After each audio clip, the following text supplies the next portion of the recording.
Mesdames et messieurs, très heureuse de vous retrouver. Bienvenue dans cette nouvelle édition de la rédaction. Très bon week-end à vous tous. Voici les titres de ce jeudi 24 décembre 2015.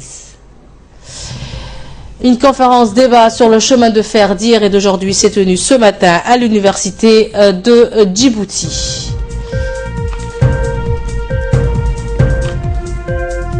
Et dans l'actualité internationale, c'est l'ONU qui valide un gouvernement d'union pour Tripoli.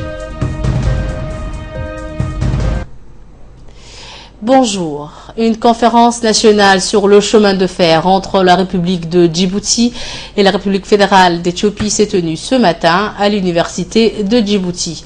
Cette conférence de débat s'est tenue ce matin donc en présence du ministre des Transports, Moussa Ahmed Hassan, du ministre de l'Enseignement supérieur et de la Recherche, Dr Nabil Mohamed Ahmed, du président de l'université de Djibouti, du directeur de chemin de fer, du président de l'autorité des ports et des Anfraches, Aboubakar Omar Hadi, de l'ambassadeur de la République fédérale et démocratique d'Éthiopie, ainsi que des chercheurs djiboutiens de l'université de Djibouti. Initié par la société de chemin de fer de Djibouti, le premier train reliant Djibouti à l'Éthiopie a démarré le 23 décembre 1902. Et cette conférence débat a eu lieu dans le cadre de la commémoration de l'activité ferroviaire entre la République de Djibouti et l'Éthiopie.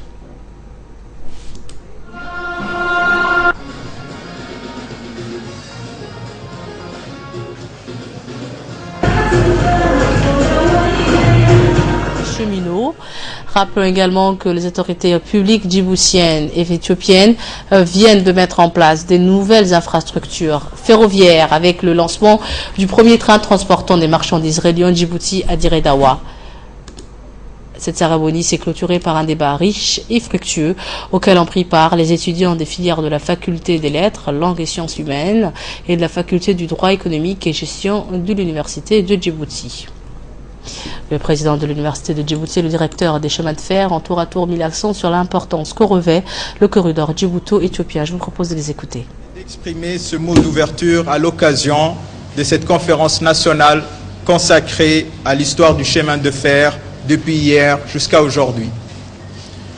Nous sommes réunis aujourd'hui pour entériner une nouvelle page de l'histoire du chemin de fer qui relie Djibouti à l'Éthiopie, dont le train passager de la nouvelle ligne va bientôt entrer en activité. Ce grand projet, initié et soutenu avec abnégation par son Excellence, Monsieur le Président de la République, a impulsé une nouvelle dynamique dans le renforcement des infrastructures nécessaires au développement économique de notre pays. Un anniversaire comme celui que nous célébrons aujourd'hui est pour nous tous une source d'une incroyable fierté. En effet, dans l'histoire ferroviaire de nos deux pays, la journée du 23 au 24 décembre constitue un moment plus que historique parce que le premier train au départ de Djibouti pour Dire Dawa a été annoncé la journée du 23 décembre 1902. C'est aussi la date de la création de la ville de Dire Dawa, terminus du train pendant plusieurs années avant d'arriver à Addis Abeba en 1917. D'où la célébration d'un double anniversaire. À quelques semaines de l'inauguration officielle de la nouvelle ligne de chemin de fer, nous avons voulu immortaliser ces moments et rendre hommage ensemble au génie, à la créativité, au courage des hommes et femmes qui ont construit, préservé ce nouveau mode de transport, souvent au prix des prouesses techniques et humaines spectaculaires, ayant ouvert des perspectives considérables au développement économique et social de notre région. Comme on dit, savoir le passé est important pour comprendre le présent et préparer le futur. C'est par rapport au passé qu'on construit. Le ministre de l'Enseignement supérieur et de la Recherche, Dr Nabil Mohamed Ahmed, a de son côté souligné l'histoire qui lie la République de Djibouti à la République fédérale démocratique d'Éthiopie à travers cette ligne ferroviaire. Je vous propose de l'écouter. Je suis très heureux aujourd'hui d'être parmi vous pour la célébration de cette conférence et féliciter du fond du cœur l'initiative de tous ceux qui y ont contribué. Je voudrais également, puisque l'occasion m'est donnée, de féliciter ce matin, encore une fois, la collaboration exemplaire qui existe entre nos deux ministères et entre l'Université de Djibouti et la direction des chemins de fer de Djibouti. Cette collaboration s'est déjà illustrée de plusieurs façons, notamment par la sélection des étudiants qui sont partis soit en Chine, soit en Éthiopie pour pouvoir rendre durables toutes les activités que nous allons mener sur ce chemin de fer. Et à ce titre, comme l'a rappelé tout à l'heure mon collègue, la partie chinoise, par exemple, nous a félicité pour la qualité des étudiants qui ont été envoyés en Chine et qui aujourd'hui sont capables non seulement de suivre, mais également porteurs d'initiatives pour l'avenir. En parlant maintenant de la conférence, j'ai beaucoup aimé le titre, « Chemin de fer entre Djibouti et l'Éthiopie ». Djibouti et l'Éthiopie, deux pays, une longue histoire, hier et aujourd'hui. Parlant d'hier, entre les deux pays, c'est le rapprochement d'abord de deux populations, de plusieurs communautés, de richesses économiques. Si l'objectif au départ était l'économie, le développement économique entre les deux pays, elle a permis également de changer tout le profil, je dirais, des régions par lesquelles était traversé ce chemin de fer. Et ce matin, un certain nombre de présentations vont nous expliquer et nous rappeler le gain auquel a pu contribuer la création de ce chemin de fer. Le ministre des Transports, Moussa Hassan, a pour sa part rappelé l'importance de cette ligne pour la population vivant sur le long du corridor djibouto-éthiopien. Écoutons-le. Au moment où nous allons prochainement lancer l'exploitation commerciale de la nouvelle ligne de chemin de fer qui relie la ville de Djibouti et la ville d'Addis Abeba, il était important de saisir la portée historique de cet événement et qu'il soit partagé le plus largement possible, en particulier par la communauté universitaire. C'est pourquoi je salue cette initiative prise par la Société djiboutienne de chemin de fer et l'Université de Djibouti d'organiser un séminaire de réflexion pour bien mettre en perspective tous les enjeux économiques, sociaux et culturels qui sont intrinsèques à la réalisation d'une grande infrastructure de transport comme une ligne de chemin de fer internationale. La date choisie pour ce séminaire est aussi un clin d'œil à l'histoire, puisque la première liaison ferroviaire entre Djibouti et Diridawa a été réalisée le 23 décembre 1902. Il y a donc très exactement, jour pour jour, 113 ans. Mais c'est résolument vers l'avenir qu'il faut se tourner. C'est une nouvelle page du transport ferroviaire qui s'ouvre avec cette ligne de chemin de fer aux standards modernes entre Djibouti et Addis Abeba. Cette nouvelle ère, c'est celle d'abord de l'ambition. L'ambition de devenir non seulement un hub régional en matière de services de transport et de logistique, et ce grâce à l'interconnectivité de tous les modes de transport qui sera réalisée à travers les grandes infrastructures modernes, mais aussi et surtout l'ambition de construire une économie diversifiée et forte. Et notre équipe sur place a pu interviewer le président des autorités des ports et des zones franches, Aboubakar Omar Hadi, sur les tenants et les aboutissants de cette conférence. Écoutons-le. Cet impact est très, très important. Il faudrait que les étudiants comprennent le développement économique du pays, les constructions des grandes infrastructures comme les chemins de fer, les ports. Donc c'était un colloque dans lequel on a eu des échanges très importants et qu'on a expliqué les chemins de fer d'hier, d'aujourd'hui. Puis pour le futur métier des étudiants à l'Université de Djibouti, c'est très intéressant, très important dans les domaines des transports et logistiques, dans les domaines de l'engineering, qu'ils comprennent qu'est-ce qui est en cours de se passer, quel sera l'avenir du pays et leur avenir. Les travaux ont beaucoup avancé, sont en phase d'être complétés à 95%. Donc les trains, on n'a pas attendu de compléter les travaux de construction avant de commencer l'exploitation du train, parce qu'il y avait une urgence, il y avait la sécheresse en Éthiopie, donc le train a déjà acheminé des cargaisons importantes de vivres vers l'Éthiopie. Mais on entend d'ici et là que les trains, comme initialement annoncé, ne sera plus électrique, il sera diesel. C'est l'urgence qui a amené qu'on utilise des machines, des locomotives diesel. Mais d'ici au mois d'avril, les locomotives électriques sont déjà arrivées.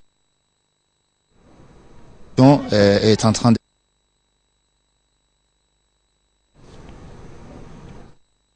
au port, c'est ce qui a été recherché, c'est la finalité. Donc un port qui doit avoir des moyens de connexion terrestre, non seulement maritime mais terrestre, qui est donc la route, les voies ferroviaires et dans certains pays même les voies navigables, fluviales. Donc c'est ça qui fait que les marchandises débarquées dans un port maritime doivent être acheminées le plus rapidement possible dans l'Interland, dans l'arrière-pays. Donc c'est un atout majeur que le port de Djibouti a aujourd'hui, du fait qu'il est connecté à ces chemins de fer. Ça nous rend beaucoup plus compétitifs par rapport aux autres ports de la région qui n'ont pas cette connexion complète route et rail.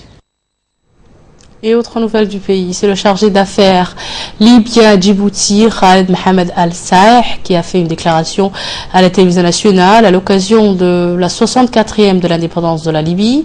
Permettez-moi, a-t-il dit, d'adresser cette déclaration à l'occasion de la 64e anniversaire de l'indépendance après la colonisation italienne. Le chargé d'affaires a ajouté que le djihad des pères et des grands-pères a été couronné contre la colonisation italienne avec la naissance de la Libye en tant que pays arabe musulman indépendant sous le nom du Royaume de la Ligue unie, de la Libye unie en date du 24 décembre 1951, qui a permis, a-t-il dit, de mettre la première pierre pour la construction de la Libye moderne qui vise à reconstruire la personne et la fondation d'un état de droit qui respecte le droit et le devoir. À cette occasion, a-t-il dit, nous nous rappelons de nos héros et nos martyrs qui ont sacrifié leur vie pour leur pays. Nous implorons, a-t-il conclu, le Tout-Puissant de les accueillir en son paradis éternel. Nous souhaitons aussi que cette année soit une année de paix pour le pays et pour le monde en entier. La naissance de notre bien-aimé prophète Mohammed, paix et salut soit sur lui, a été également célébrée dans la région du sud du pays, notamment dans la région d'Arta et de Dikil. La soirée de Maulid al-Nabi de la ville d'Arta a été très animée avec de nombreuses personnalités présentes, à savoir le préfet de la région, en l'occurrence Abdellah Hidar al-Okié, le député national Omar Wabiri Malouf, le président du conseil régional Ahmad Jam' Doua et de Jama'a Dabar Houfani, membre du comité exécutif du parti RPP de cette région d'Arta. Une soirée similaire a été également célébrée dans la région de Dikil avec la participation du préfet de la région de Dikil ainsi que les élus locaux de cette région de Dikil. Vous aurez les images de ces informations dans nos prochaines éditions, Inch'Allah. Le Centre technique national de la Fédération djiboutienne de football a abrité hier après-midi dans sa salle de conférence les travaux de la 3e Assemblée générale ordinaire. Cette 3e Assemblée générale ordinaire de la Fédération djiboutienne de football a été présidée par le président de la Fédération djiboutienne de football, Souleymane Hassan Ouabiri, et en présence du vice-président et la présidente du commission du football féminin, le président des différents clubs affiliés à la fédération, et pour la première fois, le représentant des clubs des districts en participé également à l'Assemblée générale ordinaire de la Fédération djiboutienne de football. Donc après la lecture des activités de la saison 2014-2015 en présence du huissier de la justice, maître Mahamoud Bile Iftin, les représentants des différents clubs de la capitale et les districts de l'intérieur et ainsi que le comité directeur de la FDF ont examiné et approuvé le compte annuel d'exercice 2014 et 2016. Le président et différents clubs affiliés de la FDF ont débattu sur plusieurs points, notamment sur les modifications du règlement intérieur. Et pour plus de précisions sur la tenue de cette assemblée, je vous propose d'écouter le président de la Fédération djiboutienne de football, M. Souleymane Hassan Ouabiri. Aujourd'hui, nous avons parmi nous de nouveaux délégués qui représentent d'autres familles du football qui n'ont pas eu la chance jusqu'à ce jour d'être présents dans l'Assemblée générale. Il s'agit des 5 régions de l'intérieur, l'association des entraîneurs, et l'amicale des arbitres. Il y a 3 ans, je vous ai promis d'étendre le football à l'ensemble du territoire de la République de Djibouti et c'est chose faite. Chers délégués, l'année 2015 a été marquée par la participation de notre pays aux compétitions internationales, à savoir les préliminaires de la CAN 2017, les préliminaires de la CHAN 2016, la Coupe du Monde, les préliminaires de la Coupe du Monde 2018 pour les garçons, et les préliminaires de la CAN I17, les préliminaires de la CAN I20 pour les femmes. Même si les résultats ne sont pas à la hauteur de nos attentes, le football djiboutien progresse et nul besoin d'argumenter, les faits sont là. Parmi ceux-ci, le résultat de notre équipe I20 féminin qui a été médaillée d'argent au tournoi arabe de Doha nous encourage à persévérer dans cette voie. Enfin, le code électoral qui vous est soumis aujourd'hui parachève la réforme de bonne gouvernance que nous avons. Et actualité à l'étranger, l'ONU a validé un gouvernement d'union pour la Libye. L'objectif principal de cet accord est de stopper la montée du groupe État islamique dans le pays et de mettre un frein au flux migratoire vers l'Europe. Commentaire.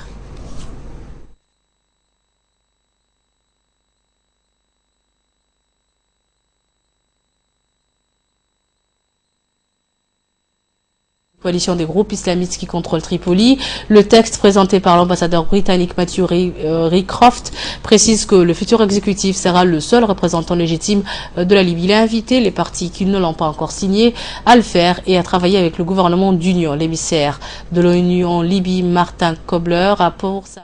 Le futur gouvernement d'entente nationale sera basé à Tripoli et les Nations Unies ont demandé aux pays membres de l'aider à restaurer la stabilité en Libye. Depuis plus d'1 an, le pouvoir est partagé entre un gouvernement et un parlement élu qui siège dans l'est du pays et une coalition de groupes islamistes qui contrôlent Tripoli. Le texte, présenté par l'ambassadeur britannique Matthew Rycroft, précise que le futur exécutif sera le seul représentant légitime de la Libye. L'émissaire de l'ONU en Libye, Martin Kobler, a pour sa part insisté sur le fait que la porte est restée grande ouverte. Pour l'ambassadeur libyen à l'ONU, Ibrahim Dabashi, cet accord est le seul espoir de restaurer l'autorité de l'État et d'éviter que la Libye ne disparaisse en tant qu'État souverain. Quant à la communauté internationale, elle promet de l'aide pour combattre les djihadistes de l'organisation État islamique dès que ce gouvernement sera opérationnel. Et en Afghanistan, les talibans ont lancé une vaste offensive dans le district de Sangha, dans la province méridionale du Helmand, où les forces gouvernementales, harcelées et coupées de tout ravitaillement par la route, sont en grande difficulté. Après les vivres et les munitions, après un petit contingent britannique, c'est à nouveau par les airs que les renforts ont été envoyés mercredi 23, c'est-à-dire aujourd'hui, dans ce district. Commentaire également.